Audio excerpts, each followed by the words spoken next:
ఒకవేళ మీరు మీ కుటుంబ విలువల్ని గౌరవిస్తే ఈ కథ తప్పకుండా చూడండి. ఒకసారి ఒక ఇంట్లో 4 గోడలు మాట్లాడుకుంటున్నాయి. ఈ ఇల్లు మన వల్లే నిలబడింది, మనం లేకపోతే ఈ ఇల్లు లేదు అని అనుకుంటున్నాయి.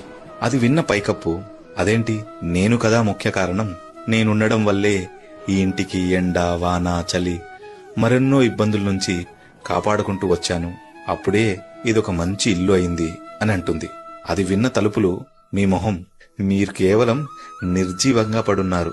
నేను కొన్ని వందల సార్లు మూసుకుంటూ తెరుచుకుంటూ ఈ 4 గోడల లోపటికి రావడానికి మార్గాన్ని ఏర్పరిచాను, నేనే ముఖ్యం అని అంటుంది.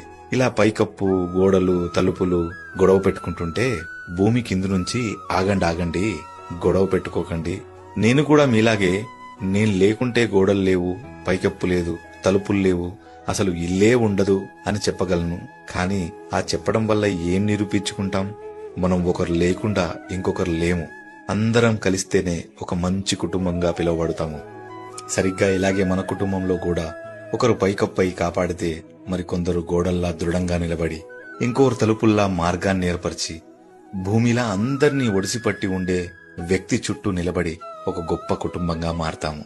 ఆ కుటుంబంలో పెద్ద, చిన్న, నేను ముఖ్యం, నేను గొప్ప అన్న భేదాలుండవు.